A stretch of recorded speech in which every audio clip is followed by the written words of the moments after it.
Hey everybody, Simone here with Bulletproof Business Growth, as always with ideas and insights, what to pay attention to when you're growing and scaling your business.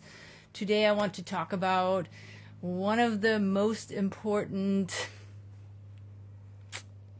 mover pieces for people to grow their businesses. It's all about how do you track your time, how to use your time correctly, how do you reclaim your time so that you can accelerate your growth. So what are those time thieves that keep you out of the strategic stuff and get in the way of you actually focusing on what matters? So as we all know, the one thing you can't ever get back is time. And our small business owners, when we look at why they're winning or losing, it is really time is the number one thing, because the win here is like when you know how to prioritize. That's like your superpower. But because with that also comes focus, it comes understanding, knowing what your highest and best use is to your company, and then executing on what the most important actions are, of course.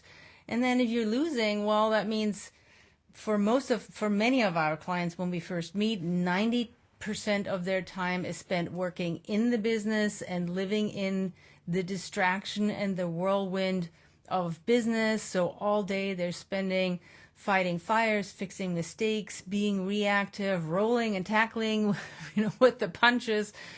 But we all know that the only way you can grow is by being really focused on your highest and best use and by being proactive. That's the only way this works. Now, most are wearing far too many hats and spending most of their day in transactional stuff. They're masters of multitasking, but most of us really know it's not the most effective way to get something done.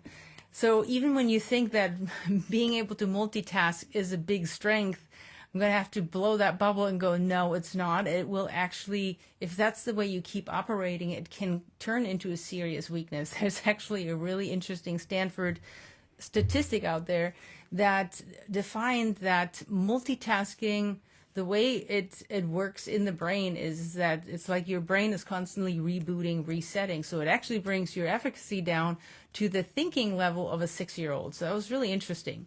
So you don't want to multitask because your brain is constantly starting over, and you can really never get to that next level of thinking, the strategic part that's really the needle mover for your business.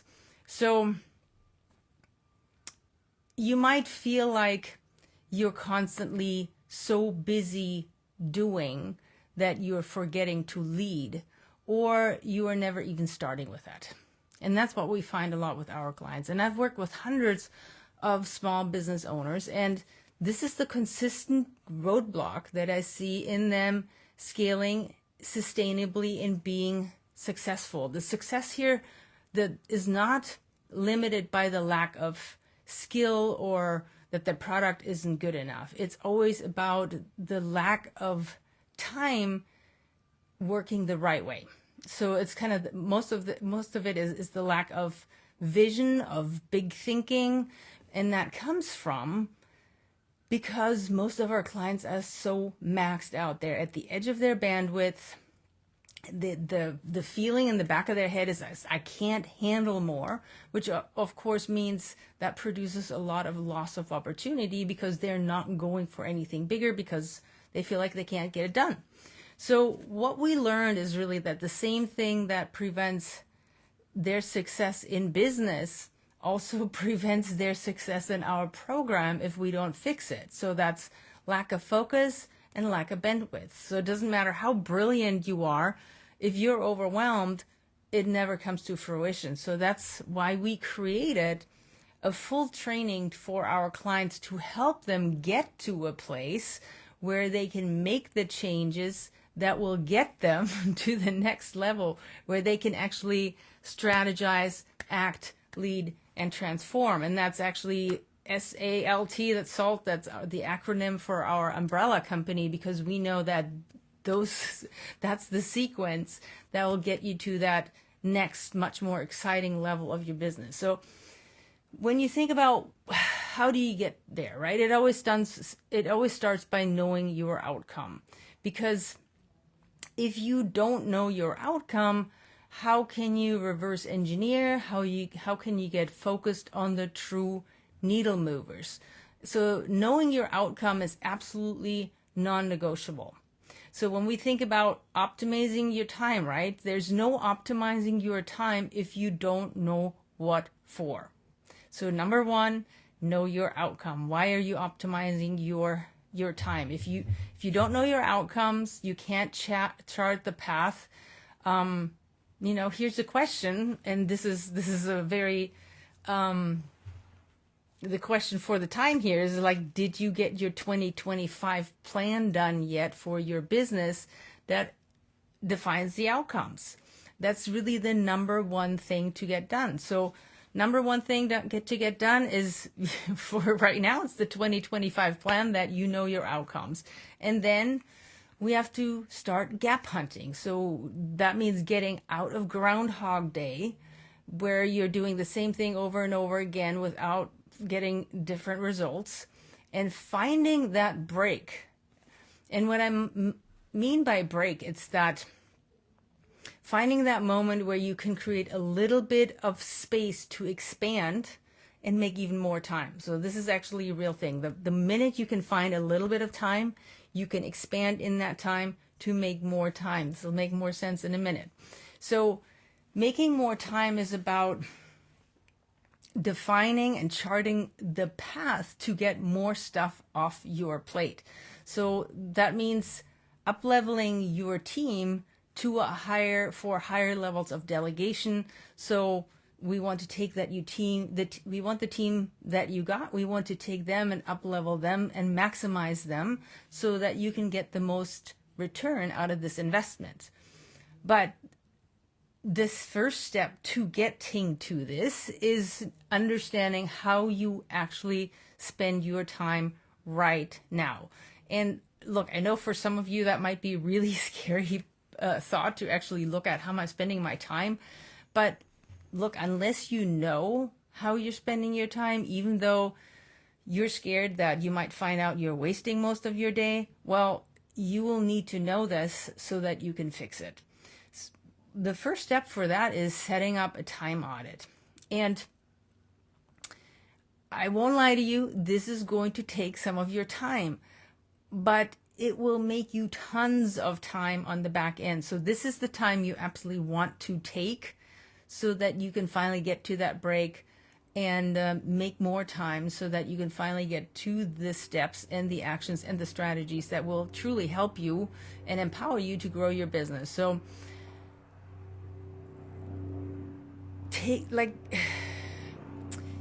this is the break that you're looking for. You have to know who your time thief is, right? What are the things that are constantly pulling you out of what's actually important? And the good news here is, though, even though this will take some time, and I'm going to keep emphasizing this so you don't tell me later, hey, this took time. So even though this will take some time and feel like a pain, the good part is even once you get started, you'll very quickly get frustrated and annoyed with yourself because of what you're finding out. And because when you're finding out how much of your time is wasted right now, once you know that, you can't unknow this, and you'll start making some changes pretty quickly.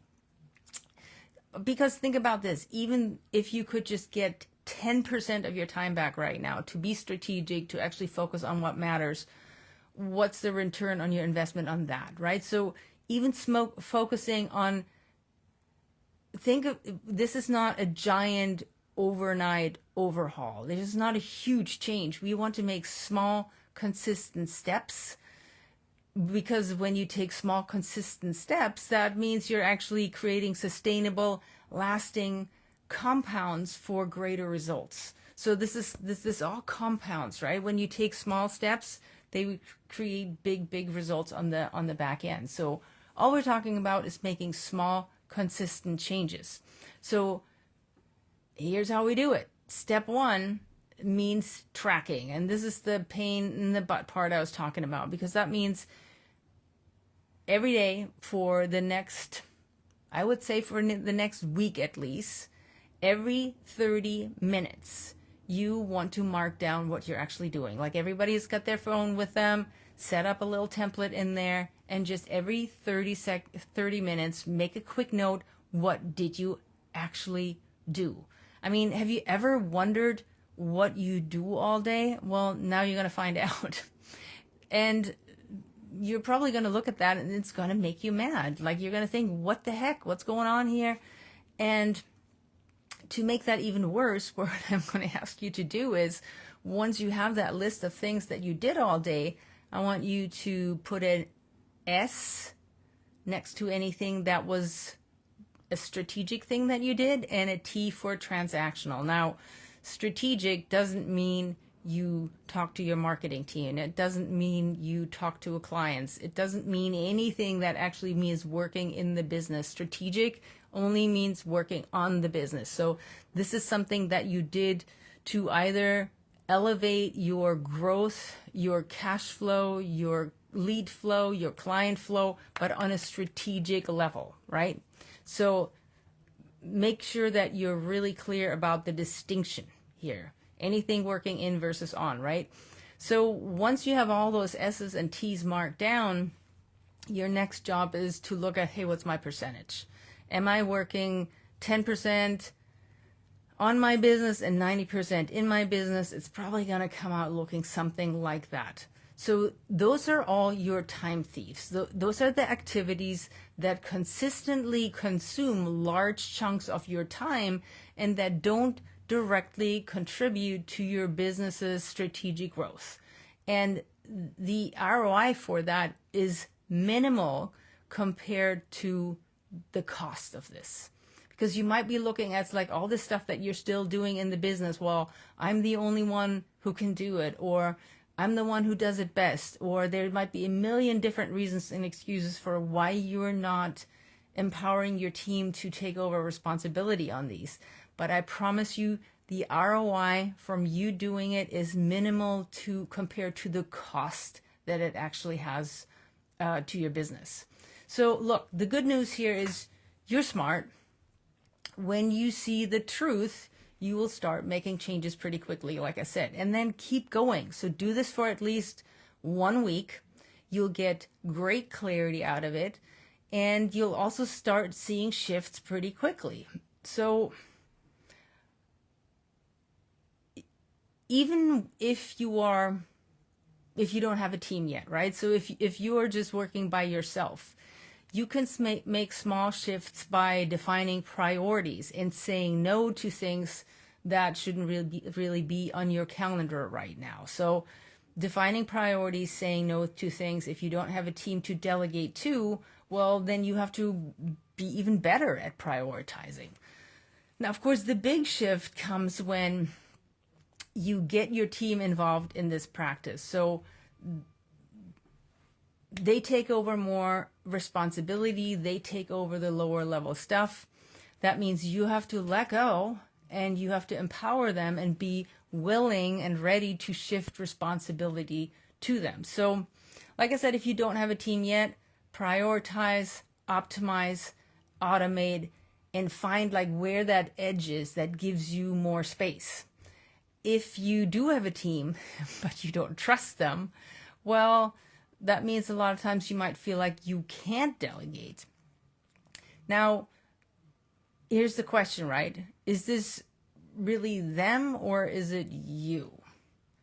And like I said earlier, I like to really be honest with yourself, because if you feel like it's them, but it's really you, right? You actually have a decent team, but you haven't structured the team. You haven't given them the 5 C's that we keep talking about. They don't have the clarity, the context, the certainty, the communication, and the consistency to actually start taking care of stuff.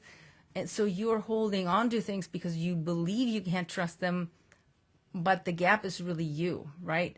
There's a huge cost of operating that way because you'll never be able to actually get to another level. So the solution here is to look at your team and optimize the team that you have, upgrade your structure, maybe make some hires for positions that are not filled ideally right now, and maybe even hire up, as in hire somebody who's better at this than you or the rest of your team right now is. So, because otherwise, it's a lot. And if you don't make these changes, nothing will change. So you're always going to be stuck in this Groundhog Day kind of operation here. So we want to get to a place where you get into a mindset of, I actually own this business. This business doesn't own me anymore. So, and look, if you don't have a team yet, you need to hire. You can't do this alone. So if you're not ready for a full-time person, well, start with a contractor. Start with a part-timer. But look, I can't say this often enough. Even if you're not ready to have a full-time committed team that's on your payroll. So even if you're still working with contractors and part-timers, no matter what, they have to have the 4 it's. They have to, and if you don't know what that means, find some previous episode where we really talk about this. But this is your team fit, right? This is your can do, will do team fit. This is somebody who is committed to your business outcomes. They don't have to be a W-2 employee to start thinking that way. So if you don't feel like that they're a really good fit for your team, and they really care about your mission and your vision, and they show up 100% to help you get there, don't hire them. So, and look, if your team is not good enough, last episode we just talked about how to make your team better, your existing team better, is put everybody on a PIP, on a performance improvement plan, which when you soften it and you call it something else, call it a growth plan that can help everybody improve, optimize, get to a better level of performance, so that the people that you have, that they can even help you at a higher level right now. So I would recommend that you do that, see what happens, but really act on this, right? If it's really them, if you really don't have the right people on your team, and once you look through all this and you go through the its and you do all that, that's what you find, make the changes. You can't be afraid of making changes to your team, even if it means more work on you for a while. But somebody who's on your team who's not a good fit, who doesn't perform, who doesn't care, they will cost you more than they produce for you. I promise you that. So, if it's not them, that's the harder part for you, because if you find out, well, it's really not them, it's you,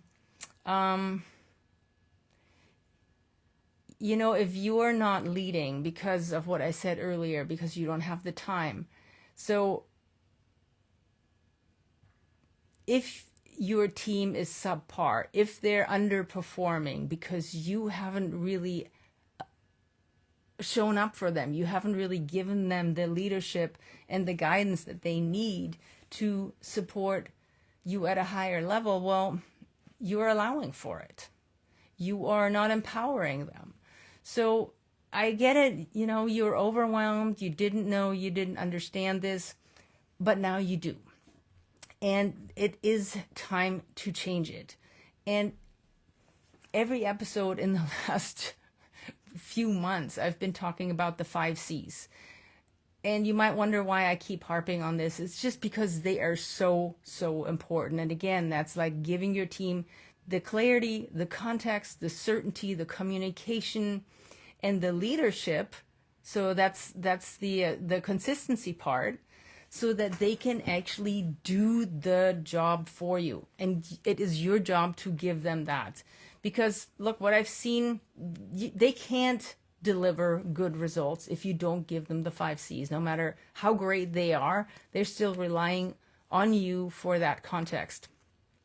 And oftentimes when your team is actually good enough and you start showing up and lead them and you give them these pieces, suddenly they start excelling. So suddenly you have a great team that you didn't actually know you had. So the real question here is, every time when you look at your to-do list, at what you're overwhelmed with. The real question is, can this task be delegated to a team member even partially, right? This is where you start.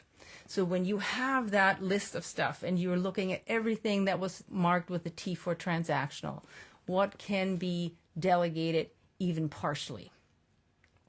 And then you have to ask yourself, whatever you're still doing in your business, is this the best use of my time as the business owner? If somebody else could do it, even 80% as well, should they do it?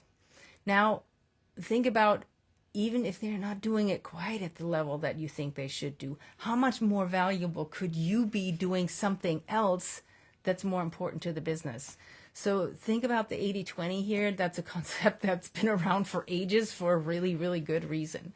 So look, I mean, and here's the other thing, right? Remember that delegation is not about dumping work. It's about empowering your team. It's about helping them build their skills and confidence. And at the same time, this is freeing up your time to focus on strategic initiatives.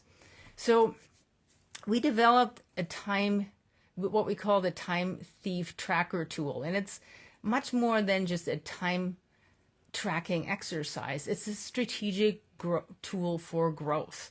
By identifying and addressing what the time thieves are in your life, in your business, you'll reclaim valuable hours. You'll be able to empower your team and finally break free from that daily grind that's keeping you stuck.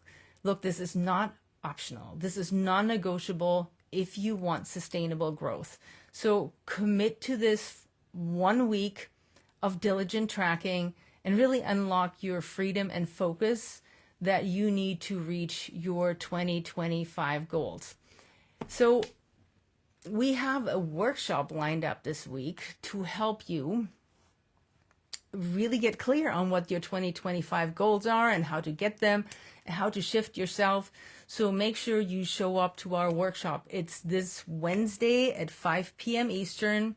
We're going to talk about the 5 C's to set you up for your next level in 2025. So commit to showing up for this workshop because it'll give you a huge leg up. So your 2025 is much more proactive. It has a lot more clarity and you'll feel a lot more on purpose. So I invite you to show up Wednesday at 5 p.m. I'll put the link below and I'll see you there.